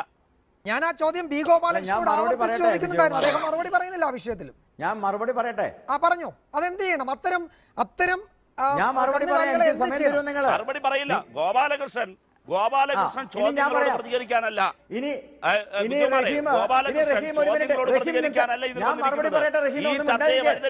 ഞാനൊന്ന് പറയട്ടെ റഹീമെ, മിണ്ടാതിരിക്കേ. ഞാനൊന്ന് പറയട്ടെ റഹീമെ, റഹീം പറയുന്നത് കുറെ കേട്ടല്ലോ, ഇനി റഹീം മിണ്ടാതിരിക്കുക. അതായത് ഒരു കൃഷിക്കാരന്, വിജയകുമാർ ഞാൻ പറയുകയാണത് കേൾക്കൂ, ഒരു കൃഷിക്കാരന് അവന്റെ പശുവിനെയോ പോത്തിനെയോ അവന്റെ കാളയോയോ ഇന്ത്യയിൽ എവിടെയും കൊണ്ട് വിൽക്കാം. എവിടെ വിൽക്കാം? നേരിട്ട് വിൽക്കാം. പക്ഷെ കൃഷിക്കാരൻ അനിമൽ മാർക്കറ്റിൽ പോകുമ്പോൾ അത് 6 മാസം വരെ ആര് മേടിച്ചാലും അവനെ അവിടെ വളർത്തണം എന്നുള്ളത് മാത്രമേ ഈ ഗസറ്റ് പറയുന്നുള്ളൂ. അതുകൊണ്ട് ഗസറ്റിനെ കുറിച്ച് ബഹുമാന്യനായ സെബാസ്റ്റ്യൻ പോളിന് എന്തായാലും റഹീം വായിച്ചില്ലെങ്കിലും സെബാസ്റ്റ്യൻ പോൾ വായിച്ചിട്ടുണ്ടാവുമെന്നാണ് ഞാൻ വിചാരിച്ചത്. അദ്ദേഹവും വായിച്ചിട്ടില്ല എന്നുള്ളതാണ് കാണുന്നത്. സെബാസ്റ്റ്യൻ പോൾ പറഞ്ഞ കാര്യമുണ്ടല്ലോ, അതിന് പ്രത്യേക തരത്തിലുള്ള ഇഞ്ചക്ഷൻ കൊടുക്കരുത്, അതിൻ്റെ കൊമ്പുകളിൽ കളറടിക്കരുത്, അതിൽ പ്രത്യേക തരത്തിലുള്ള ചെകിട് മുറിക്കരുത്. ഇതൊക്കെ തന്നെയാണ് ഈ ഗസറ്റിൽ പറയുന്നത് ബഹുമാനപ്പെട്ട സെബാസ്റ്റ്യൻ പോൾ. പിന്നെ റഹീം, കുമ്മനം രാജശേഖരന്റെ ചക്ക സമ്മേളനത്തിൽ റഹീം പോയിരുന്ന ബീഫ് കഴിച്ചത് ഞാൻ അറിഞ്ഞില്ല. എനിക്കവിടെ ബീഫ് ഉള്ളതായിട്ട് അറിയുമില്ല. പിന്നെ ബീഫ് എന്ന് പറഞ്ഞാൽ അത് പശുവിറച്ചിയാണെന്നുള്ള തെറ്റിദ്ധാരണയിലായിരിക്കാം ഒരുപക്ഷെ റഹീം ഇങ്ങനെ സംസാരിക്കുന്നത്. ബീഫ് എന്ന് പറഞ്ഞാൽ പശുവിറച്ചി അല്ല റഹീമേ, ബീഫ് എന്ന് പറഞ്ഞാൽ അത് പോത്ത. ആ പോത്തിറച്ചി ഞങ്ങളെല്ലാം കഴിക്കാറുണ്ട്, ഞാനും കഴിക്കാറുണ്ട്. റഹീം കഴിക്കുന്നതിനേക്കാൾ 2 പ്ലേറ്റ് കൂടുതൽ കഴിക്കാം, സംശയമൊന്നുമില്ല. പിന്നെ നേരത്തെ കോർപ്പറേറ്റിനെ കുറിച്ച് പറഞ്ഞു റഹീമെ, കോർപ്പറേറ്റിന്റെ കാര്യത്തിൽ നിങ്ങൾക്ക് പറയാൻ എന്ത് അവകാശം? കോർപ്പറേറ്റുകാർക്ക് വേണ്ടി കൃഷിക്കാരന്റെ ഭൂമി കൊടുത്തവരാ നിങ്ങൾ. അവിടെ കൃഷിക്കാരെ വെടിവെച്ചു കൊന്നവരാ നിങ്ങൾ. വെടിവെച്ചു കൊന്നിട്ടില്ല, അപ്പോ ഞങ്ങൾ നിക്കട്ടെ. ഈ അൽ ദുവ എന്ന കമ്പനിയുടെ ഡയറക്ടർ ആരാണെന്ന് താങ്കൾക്ക് അറിയാമല്ലോ. വളരെ പ്രധാനപ്പെട്ട ഒരു ബീഫ് എക്സ്പോർട്ടിംഗ് കമ്പനിയാണ് ഇന്ത്യയിലേത്. ആ കമ്പനിയുടെ ഡയറക്ടർമാരിൽ ഒരാളാണ് ഈ സംഗീത് സോം. ഇപ്പോഴത്തെ ഈ വിജ്ഞാപനത്തിന്റെ ആനുകൂല്യം പറ്റാവുന്ന സ്ഥാപനങ്ങളിൽ ഒന്നാണത്.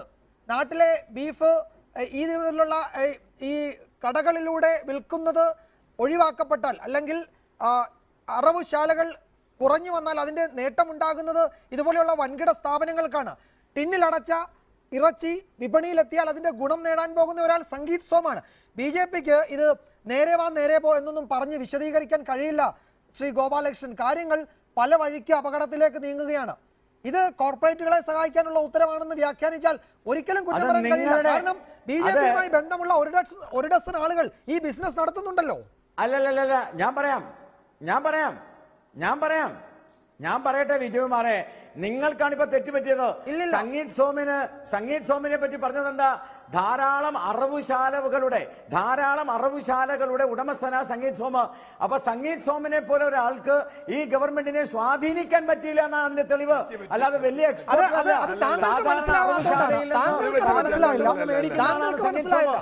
നിങ്ങൾക്ക് തെറ്റുപറ്റിപ്പോയത്, എനിക്കല്ല.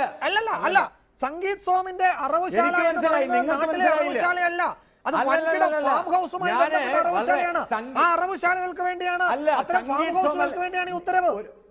അല്ലല്ല, ഞാനൊന്ന് പറഞ്ഞോട്ടെ.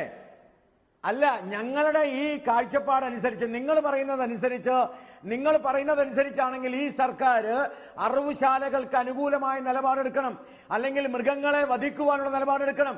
ഞങ്ങൾ മൃഗങ്ങളെ വധിക്കരുതെന്നാ പറഞ്ഞത്. പിന്നെ ഇവിടുന്ന് ഇറച്ചി കിട്ടുക, മൃഗങ്ങളെ വറക്കല്ല. അതേസമയത്ത് കർഷകന് എവിടെ വേണേലും കൊണ്ട് കൊടുക്കാം. നിങ്ങൾ നേരത്തെ ചോദിച്ച ചോദ്യത്തിന് വിരുദ്ധമാണ് നിങ്ങളുടെ ഉത്തരം. ഞങ്ങൾ അറക്കരുത് എന്നാണ് പറയുന്നത്, അല്ലാതെ അർത്ഥം മുഴുവൻ കൊണ്ടുപോയിട്ട് വലിയ സ്ലോട്ടർ ഹൗസ് കൊടുക്കാനല്ല പറയുന്നത്. ഞങ്ങൾ പറയുന്നത് ധൈര്യമുള്ള ചോദിച്ചോട്ടെ. മാർക്കറ്റിൽ കൊടുക്കാൻ പറ്റില്ല, പക്ഷേ സംഗീത് സോമിന് കൊടുക്കാം എന്ന് പറഞ്ഞാൽ സ്വന്തം ഫാമുള്ള ആളുകൾക്ക് നമ്മൾ കൊണ്ടുപോയി കൊടുത്താൽ അയാൾ ഫാമിൽ നിന്നത് ഒന്നും ചെയ്യാൻ പറ്റില്ല, അയാൾക്ക് എന്ത് വേണം ചെയ്യാം. നേരെ മറിച്ച് പാവപ്പെട്ട ഒരു കർഷകൻ, ഒരു സാധാരണ അറവുശാല ഈ സാധനത്തിന്റെ പ്രവർത്തനം നിർത്തും. എന്നിട്ട് ഈ പറഞ്ഞ പോലെ ടിന്നിലടച്ച സാധനങ്ങൾ വിൽക്കാൻ കൊണ്ടുവരും. ഇതാണ് നിങ്ങൾ ഉദ്ദേശിച്ചത്. ഇതിനെയാണ് കോർപ്പറേറ്റ് വൽക്കരണം എന്ന് പറയുന്നത്. അത് വില കൊടുത്ത് നമ്മൾ വാങ്ങിച്ചോളണം. നാട്ടിൽ നിങ്ങളുടെ പരിപാടിയാണ്, ഡൽഹിയിലെ കെജ്രിവാളിന്റെ പരിപാടിയാ. അത് നിങ്ങളുടെ പരിപാടിയാ, കെജ്രിവാളിന്റെ പരിപാടി. പറയുന്നതും ചെയ്യുന്നതും 2 പരിപാടിയാണ് നിങ്ങളുടെ പരിപാടി.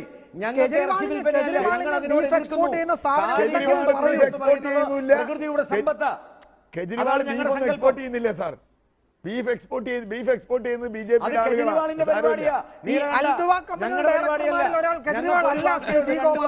സംഗീത് സോമാണ്. താങ്കൾക്ക് പരിശോധിക്കാം, അതിൽ കെജ്രിവാളിന് ഷെയർ ഒന്നുമില്ല ഒരു ബീഫ് കമ്പനിയിലും. അല്ല,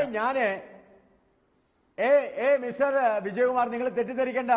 സംഗീത് സോമിന്റെ കാര്യം ഞാൻ പറഞ്ഞത്, സംഗീത് സോമല്ല, ഏത് സോമായാലും ശരി, കാലികളെ സംരക്ഷിക്കാനാണ് BJP. കാലികൾ മനുഷ്യരെ പോലെ അവകാശമുള്ളവരാണെന്ന് പറയുന്നതാണ് BJP. സംരക്ഷിക്കുമോ അതോ കാലികൾക്ക് വിപത്തുണ്ടാക്കുമോ എന്നൊക്കെ നമുക്ക് നോക്കാം. ശ്രീ ഗോപാലകൃഷ്ണൻ, ഡോക്ടർ സെബാസ്റ്റ്യൻ പോൾ, ഇത് ഗവൺമെന്റിന് സംസ്ഥാനത്തിന് നിയമപരമായി ഇത്തരം വിജ്ഞാപനങ്ങളോട് എന്ത് സമീപനം സ്വീകരിക്കാൻ കഴിയും? ഇപ്പോൾ കൃഷിമന്ത്രിയും മൃഗസംരക്ഷണ വകുപ്പ് കൈകാര്യം ചെയ്യുന്ന മന്ത്രിയും പറഞ്ഞത് കേന്ദ്രത്തെ സമീപിക്കുമെന്നാണ്. നിയമപരമായി എന്ത് ചെയ്യാൻ പറ്റുമെന്ന് നോക്കാമെന്നാണ് പറഞ്ഞത്. എന്തൊക്കെ ഇത്തരം ഒരു വിജ്ഞാപനം പുറത്തിറങ്ങിയാൽ സംസ്ഥാനത്തിന് സ്വീകാര്യമല്ലെങ്കിൽ ഗവൺമെന്റിന് എന്ത് ചെയ്യാൻ കഴിയും? കേരളത്തിന് എന്ത് ചെയ്യാൻ കഴിയും? അല്ലെങ്കിൽ സംസ്ഥാന സർക്കാരുകൾക്ക് എന്ത് ചെയ്യാൻ കഴിയും? അല്ല, വളരെ പോസിറ്റീവായ ഒരു പ്രതികരണം ആദ്യമേ ഉണ്ടായി. അതാണ് കേന്ദ്ര സർക്കാരിനെ ഈ കാര്യങ്ങൾ ധരിപ്പിക്കും, ആവശ്യമായ മാറ്റങ്ങൾ ആവശ്യപ്പെടും എന്ന് നമ്മുടെ മന്ത്രിമാർ പറയുന്നത്. അത് വളരെ പോസിറ്റീവായ പ്രതികരണമാണ്. മറ്റൊരു മാർഗം നിയമപരമാണ്. കോടതിയിൽ ഭരണഘടനയ്ക്ക് വിരുദ്ധമായി നീക്കമാണുണ്ടായിട്ടുള്ളതെങ്കിൽ അത് ചോദ്യം ചെയ്യാം. മൂന്നാമത്തെ മാർഗം സംസ്ഥാനങ്ങൾക്ക് ഒഴിവാക്കാൻ കഴിയുന്ന കാര്യങ്ങൾ ഒഴിവാക്കാം. ഈ വിജ്ഞാപനം പൂർണ്ണമായും നടപ്പാക്കുന്നതിനുള്ള ഉത്തരവാദിത്വമോ ബാധ്യതയോ സംസ്ഥാന സർക്കാരിനില്ല. ആ കാര്യങ്ങൾ പരസ്യമായി പറഞ്ഞുകൊണ്ട് ഈ കാര്യങ്ങൾ ഞങ്ങൾ നടപ്പാക്കുന്നില്ല എന്ന് പറയേണ്ടി വരും. നിയമപരമായി അതല്ലാതെ ഈ വിജ്ഞാപനത്തെ അപ്പാടെ ചോദ്യം ചെയ്യാൻ അത് ഭരണഘടനാ വിരുദ്ധമല്ലേ, ഫെഡറൽ സംവിധാനത്തിന് നിരക്കാത്തതാണ് എന്ന ഒരു നിലപാട് സ്വീകരിച്ച് ഇത് അപ്പാടെ നടപ്പാക്കാതിരിക്കാൻ സംസ്ഥാനത്തിന് കഴിയുമോ ഇപ്പോഴത്തെ നിലയിൽ? കാരണം 1960 കേന്ദ്ര നിയമത്തിന്റെ അനുബന്ധം എന്ന നിലയിലാണ് ഈ വിജ്ഞാപനം വരുന്നത് എന്നതാണ് ഇത് വായിക്കുമ്പോൾ മനസ്സിലാകുന്നത്. അല്ലെ, അങ്ങനെ തന്നെയുമാണ്? അല്ല, ഈ വിജ്ഞാപനത്തെ സംബന്ധിച്ച് ഇപ്പോൾ നമ്മളാരും വിജ്ഞാപനം വായിച്ചിട്ടില്ല എന്ന് തന്നെ വയ്ക്കുക. വിജ്ഞാപനം പൂർണ്ണമായും വായിച്ച് മനസ്സിലാക്കിയ ഗോപാലകൃഷ്ണൻ തന്നെ ഈ ചർച്ചയിൽ പല ഘട്ടങ്ങളിലായി പറഞ്ഞ കാര്യങ്ങൾ പരസ്പര വിരുദ്ധമാണ്. അപ്പോൾ അങ്ങനെയാണ് ഈ വിജ്ഞാപനമെങ്കിൽ അതങ്ങനെ നടപ്പാക്കാൻ കഴിയും. എന്താണ് ഇതിന്റെ ഉദ്ദേശം? ഈ കളറബിൾ ലെജിസ്ലേഷൻ എന്നൊരു പ്രയോഗമുണ്ട് നിയമനിർമ്മാണത്തെ സംബന്ധിച്ച്, ഭരണഘടനയെ സംബന്ധിച്ച്. നേരായ വഴിക്ക് നടപ്പാക്കാൻ കഴിയാത്ത കാര്യങ്ങൾ പ്രത്യക്ഷമല്ലാതെ പരോക്ഷമായി നടപ്പാക്കിയാൽ അത് ചോദ്യം ചെയ്യപ്പെടും, ആ നിയമം അസാധുവാകും. ഈ വിജ്ഞാപനം വളരെ ഗൗരവത്തോടെ നമ്മൾ കാണുകയാണെങ്കിൽ അതിൻ്റെ ഭരണഘടനാപരമായ നിയമപരമായ സാധുത ചോദ്യം ചെയ്യപ്പെടണം. സുപ്രീം കോടതി പറയട്ടെ എന്താണ് ഇതിൻ്റെ യഥാർത്ഥ ഉദ്ദേശം എന്നുള്ളത്. ഇത് മൃഗബലി നിരോധിക്കലാണോ, ഗോവധം നിരോധിക്കലാണോ, അല്ലെങ്കിൽ കർഷകരെ സഹായിക്കലാണോ, അല്ലെങ്കിൽ നേരത്തെ പറഞ്ഞതുപോലെ വൻകിട ഫാം ഹൗസുകളെയും മീറ്റ് എക്സ്പോർട്ടർമാരെയുമാണ് സഹായിക്കാൻ പോകുന്നത്? ആ കാര്യങ്ങളിൽ വ്യക്തത വരട്ടെ. ആ വ്യക്തത വരുന്നതിനുള്ള നിയമപരമായ പരിശോധന സംസ്ഥാന സർക്കാർ നടത്തണം.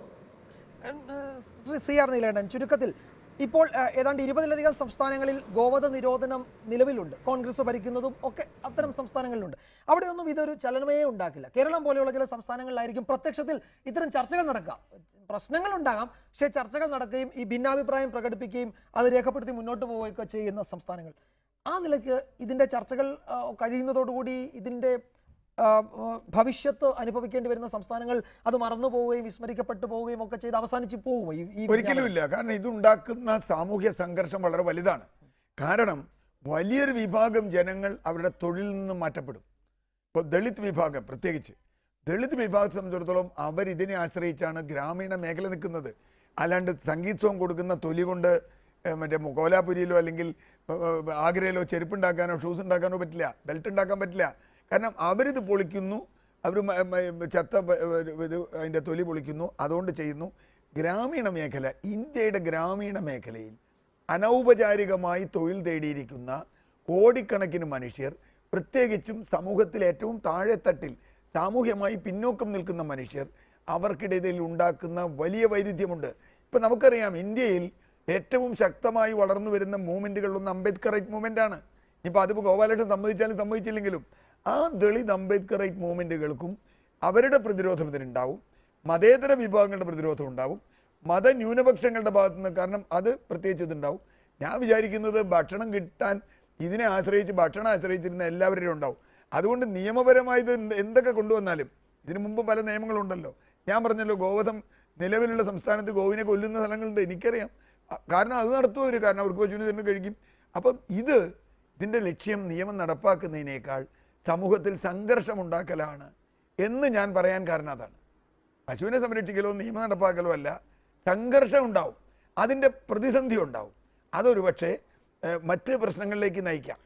ഒരു കാര്യം പറയട്ടെ, ചുരുക്കി സമയം അതിക്രമിച്ചു ശ്രീ ഗോപാലകൃഷ്ണൻ. വളരെ ചുരുക്കി വിജയകുമാർ, ഒറ്റ വാക്കിൽ.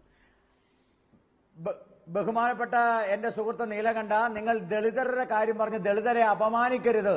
ഈ ദളിതരെന്ന് പറയുന്ന ഈ നാട്ടിലെ പാവപ്പെട്ടവരുടെ കാർഷിക വൃത്തി എന്ന് പറയുന്നത് വാസ്തവത്തിൽ പശുവും കാളയും പോത്തുമാണ്.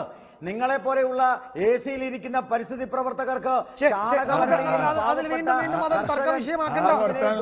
ചാണകത്തിൽ ജീവിക്കുന്നവന്റെ നമുക്ക് സമയം വൈകി തന്നെയുമല്ല വീണ്ടും കൂടുതൽ തർക്കത്തിലേക്ക് പോവുകയുള്ളൂ അത്തരം പരാമർശങ്ങൾ. സമയം ഏറെ വൈകിയത് കൊണ്ട് ഞാൻ ഇടപെടുകയാണ്. ചർച്ചയിൽ പങ്കെടുത്ത doctor Sebastian Paul, Shri CR Neelakandan, Shri AR Rahim, Shri B Gopalakrishnan, എല്ലാവർക്കും നന്ദി.